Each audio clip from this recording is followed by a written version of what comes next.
J'entends toujours les gens parler de ceux qui sont négatifs et de ceux qui sont positifs, et des gens positifs et des gens négatifs. Et il y a bien sûr toute une industrie de plusieurs milliards de dollars qui a émergé de tout ça. Mais pour ceux d'entre nous qui sont venus au Christ et lui ont confié leur vie, la question n'est pas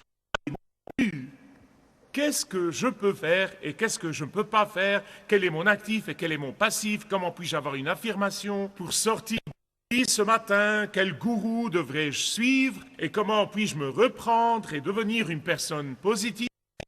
Mais la question devrait être, que peut faire le Christ en moi? Que peut faire le Christ à travers moi? Que peut faire le Christ à travers ce qu'il a placé entre mes mains?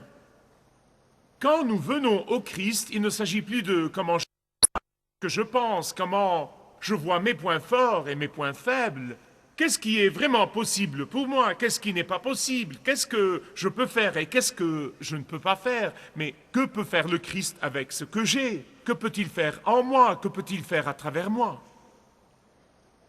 Nous avons commencé une série de messages sur l'engagement. Quitter notre zone de confort pour changer quelque chose pour le Christ.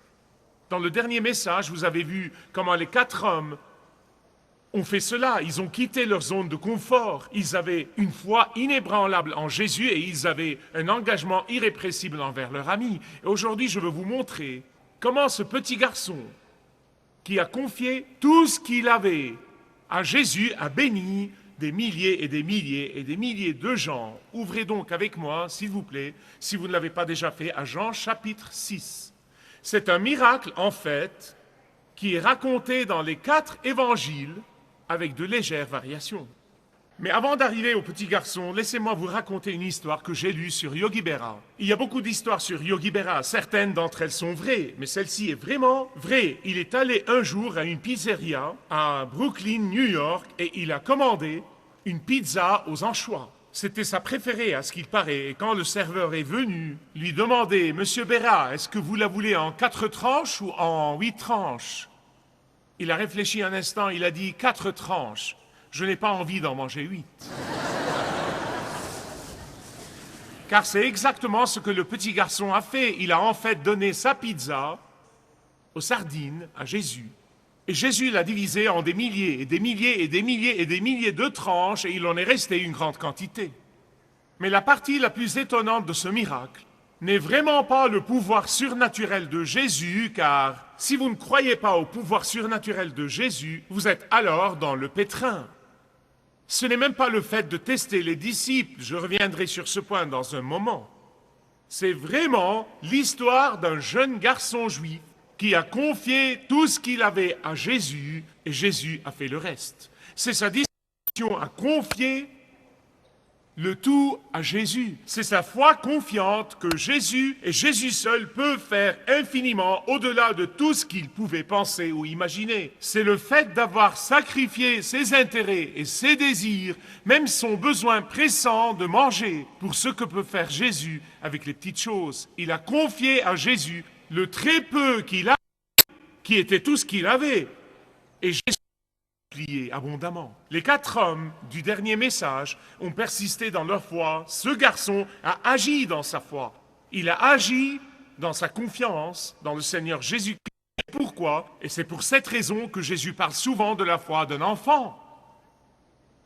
Pourquoi? Parce que quand nous entrons dans le monde des adultes, avec tout notre cynisme, avec tout notre scepticisme, avec tout notre négativisme, il nous est difficile de faire confiance aux promesses du Seigneur. Parents, grands-parents, écoutez-moi un peu, écoutez-moi un peu. Si vous formez vos enfants à avoir confiance en Dieu ainsi qu'en ses promesses, ils grandiront pour devenir des hommes et des femmes de foi inébranlables. Si vous donnez à vos enfants le bon exemple de votre confiance absolue dans les promesses de Dieu, dans les périodes sombres et dans les périodes difficiles, en vous crampant à lui, en le croyant, en vous fiant à toutes ses promesses, ils grandiront pour devenir des hommes et des femmes remplis de foi. Et la foule suivait Jésus et refusait de le quitter. Et quand il s'est fait tard, la compassion de Jésus pour eux s'est approfondie. Elle s'est approfondie. En fait, le mot compassion ici ne veut pas dire qu'il plaignait la foule. Vous savez, que Jésus était un peu inquiet et ne voulait pas les renvoyer à jeûne de peur qu'ils ne défaillent en chemin et je dois faire quelque chose pour eux. Non, non, non, non, non. Le mot ici, si seulement je pouvais vous l'exprimer, veut dire un sentiment viscéral, physique, émotionnel que le Seigneur ressentait. Il ressentait de la douleur, il ressentait de l'angoisse pour la souffrance des autres. Jésus a pleuré sur la tombe de Lazare, il a pleuré sur Jérusalem quand elle n'a pas reconnu son besoin désespéré de lui, et il a maintes et maintes fois manifesté sa miséricorde envers ceux qui croyaient comme à ceux qui ne croyaient pas. Il a même prié pour ceux qui l'ont cloué à la croix. Écoutez, vous devez comprendre que les miracles de Jésus n'étaient pas simplement pour révéler son pouvoir, mais tous les miracles de Jésus émanaient d'un cœur miséricordieux, d'un cœur compatissant. Et c'est pourquoi nous avons vu dans le dernier message qu'il se souciait davantage de la guérison de l'âme que de la guérison du corps, parce que Jésus savait qu'un corps guéri allait finalement mourir, mais qu'une âme guérie ne mourra jamais, jamais, jamais, jamais. Jésus commence donc par profiter de cette occasion comme d'un examen de milieu de trimestre pour ses disciples. L'un d'eux a eu un F. L'autre disciple a eu un D+. Regardez le verset 6. Philippe. Laissez-moi vous dire des choses au sujet de Philippe, comme je les comprends de la Bible. Philippe avait l'air d'être un homme de profonde perception. Il était évidemment du genre tranquille, il était du genre analyste, il était du type réfléchi, il était en fait comptable. Je rends grâce à Dieu pour les comptables. Non, mais il nous garde honnêtes et il nous garde hors de prison. Et je rends grâce à Dieu pour eux tout le temps. Philippe était assurément un passionné de chiffres. Vraiment, sa première réaction quand Jésus a dit « Qu'allons-nous faire ?» Il a sorti en vitesse sa calculatrice Sony Capernaum et bing, bing, bing, bing, bing, bing, bing, ma foi, il a fait ses calculs, il a dit « Jésus, pour que chacun ait un petit peu de pain, il nous faut le salaire de quelqu'un pour 8 mois. » Le salaire de 8 mois, mince alors, ce type était un grand mathématicien. Non, mais il était incroyable.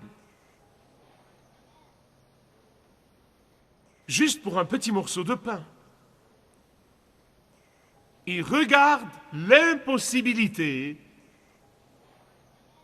et il se plonge dans le désespoir. Je dois confesser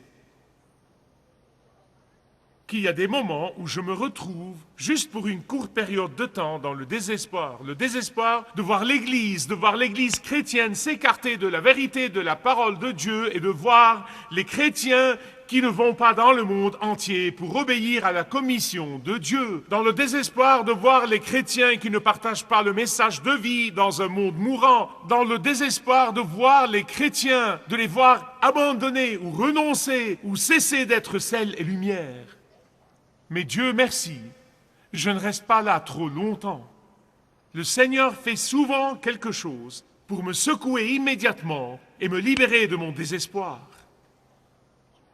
Et comme Philippe a eu un F dans cet examen de milieu de trimestre, j'ai réfléchi sur cette question et j'y ai réfléchi longtemps. Je n'aurais probablement pas agi mieux moi-même. Vous dites pourquoi? Parce que, écoutez-moi, parce que chaque fois que nous calculons 100 fois, chaque fois que nous tablons uniquement sur les preuves visibles, chaque fois que nous touchons le fond, chaque fois que nous oublions la puissance surnaturelle qui nous est donnée et qui nous est accessible, chaque fois que nous penchons davantage vers l'arithmétique que vers l'aventure, chaque fois que nous omettons le facteur divin, nous aurons un grand F. Mais la note d'André était légèrement meilleur. Il a eu un D+. André, évidemment, était un type économe. Et c'est pourquoi il est le saint patron de l'Écosse. Le saviez-vous? En fait, il a manifesté une aversion écossaise économe à dépenser. Il a en fait parlé au Seigneur avec un accent écossais. Voilà ce qu'il a dit. Seigneur, il y a là un garçon qui a 5 pains et 2 petits poissons. Ah, mais écoutez, pour André, ils étaient très petits, mais c'était déjà un début. C'était mieux que rien. André était ce que vous pouvez appeler un optimiste prudent. Il se protégeait. Vous connaissez le genre. Il se couvrait pour qu'il puisse dire si les choses vont de travers, pour qu'il puisse dire « Merci, je te l'avais bien dit ». Il a 5 pains et 2 poissons. Pour cet immense besoin, ce n'était vraiment rien en comparaison, ça devenait dérisoire par approximation. Il a pensé que peut-être Jésus fera quelque chose, que peut-être Jésus fera un miracle avec ses 5 pains et ses 2 poissons. Et c'est pourquoi André avait raison. Vous voyez, Jésus peut travailler avec les petites choses que vous lui offrez. Mais rappelez-vous d'une chose, ne dites pas « je suis riche et je vais donner ces quelques miettes à Jésus et le laisser travailler ». Non, non, non, non, vous devez vous rappeler que le petit garçon a tout donné. C'était peu, mais c'était tout ce qu'il avait. Notre disposition à sacrifier, vous voyez, c'est ce qu'il faut. Vous voyez, Jésus ne veut pas ce qu'il vous a déjà donné, de votre temps et de votre talent et de votre argent. Il vous a donné tout ça. Il ne le veut pas, il n'en a pas besoin. Il veut que vous soyez disposés à le lui donner pour qu'il puisse le multiplier et bénir des milliers. Et donc, il s'agit de savoir, est-ce que vous vous voyez comme un fabricant ou vous vous voyez comme un distributeur? La raison pour laquelle tant de chrétiens restent dans leur zone de confort et ne prennent pas des risques dans la foi, c'est que ces chrétiens pensent qu'ils sont des fabricants, pendant que tout ce que Dieu vous demande de faire, c'est d'être un distributeur, et non pas un fabricant. Il est le fabricant. André a eu un D+, pour sa foi de graines de moutarde. Mais le petit garçon a eu un A. Il a eu excellent. Ce qu'avait le petit garçon n'avait pas l'air d'être grand-chose. Mais c'était tout ce qu'il avait. Ces pains étaient de la dimension d'une très petite crêpe. Vraiment, c'était des petits pains et non pas de grands pains. Et ces poissons étaient comme des sardines. Ils étaient très petits. Mais Dieu peut prendre ce que vous avez, ce que vous lui offrez, et faire de grandes et de formidables choses avec. Et là, il se sert du repas qu'un petit garçon lui a offert pour nourrir des milliers et des milliers de personnes. J'ai réfléchi sur cette question et j'ai vraiment trouvé que le petit garçon aurait pu garder son déjeuner. Non, mais après tout, il avait faim. Il aurait pu le cacher et personne ne l'aurait su. Mais au lieu de cela, il a choisi de l'offrir à Jésus. Que faites-vous avec les talents et les possessions et le temps qui vous est donné? Ce petit garçon a donné volontiers tout ce qu'il avait. Il était probablement un garçon qui entendait les gens parler de Jésus. Il a entendu parler de Jésus, de réputation, comme quoi il faisait des miracles. Il a probablement vu, il allait avec la foule et il a vu Jésus guérir les malades et ressusciter les morts et Il a probablement vu quelques-uns et il était sûr que Jésus pouvait faire de grandes choses avec son déjeuner. Et c'était vrai. Des milliers de gens ont été nourris. Des milliers de gens ont été rassasiés. Ils étaient gavés. Et les morceaux restants ont rempli 12 paniers. Dieu veut se servir de vous.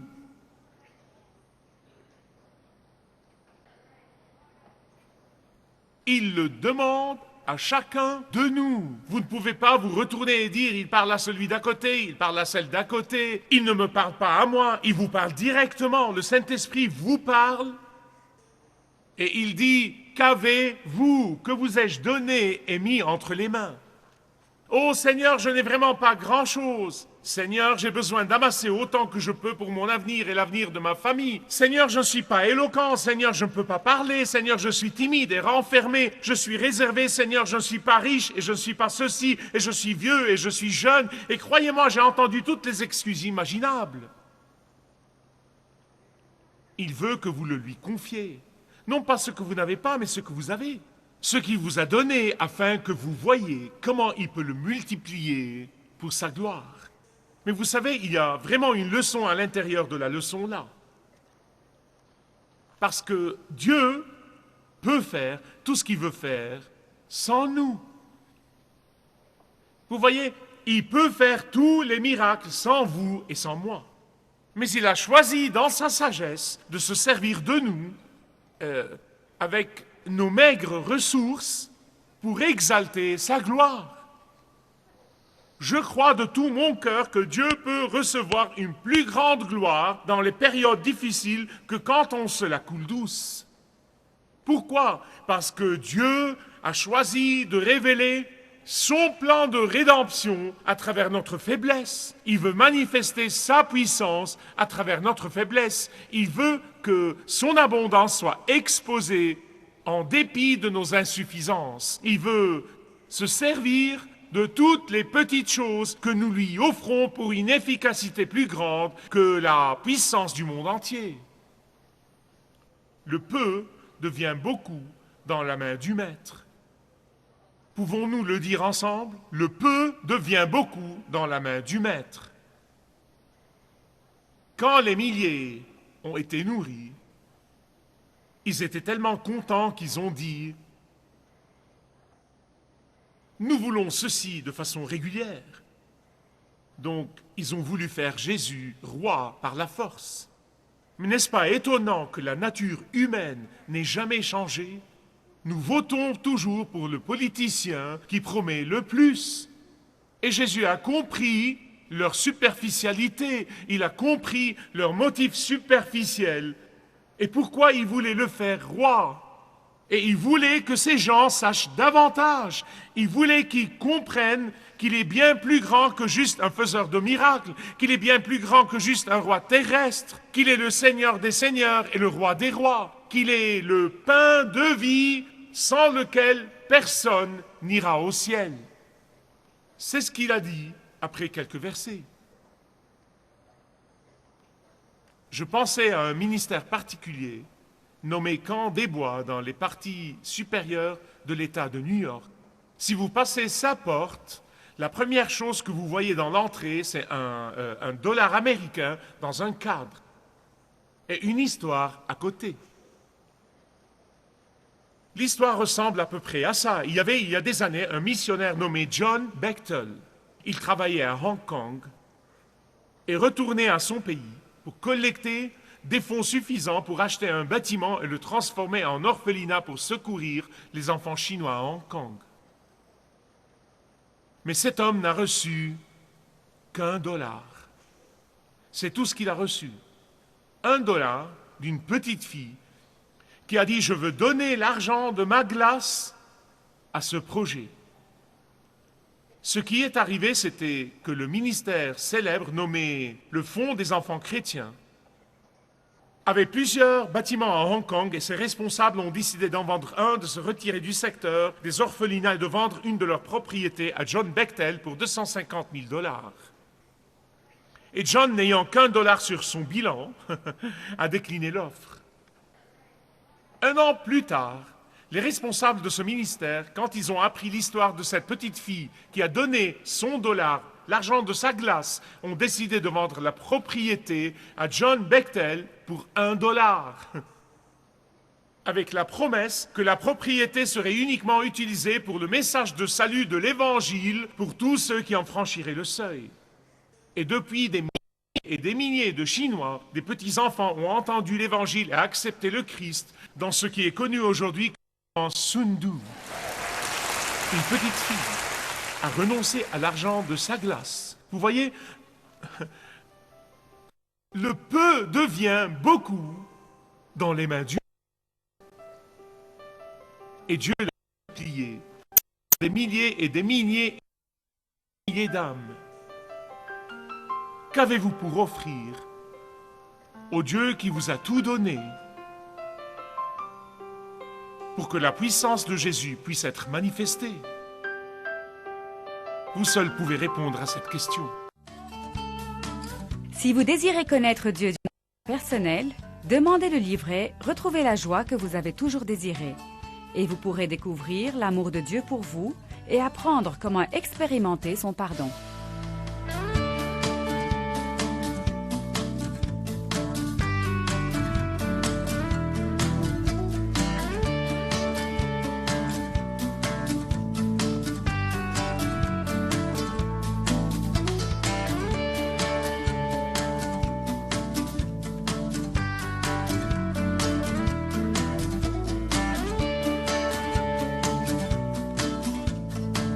Si vous avez une relation personnelle avec Dieu et vous êtes intéressé à marcher plus intimement avec lui, demandez le livret « 7 pas sur le chemin de la foi » qui vous guidera dans une relation plus profonde avec votre Père Céleste. Demandez votre livret gratuit.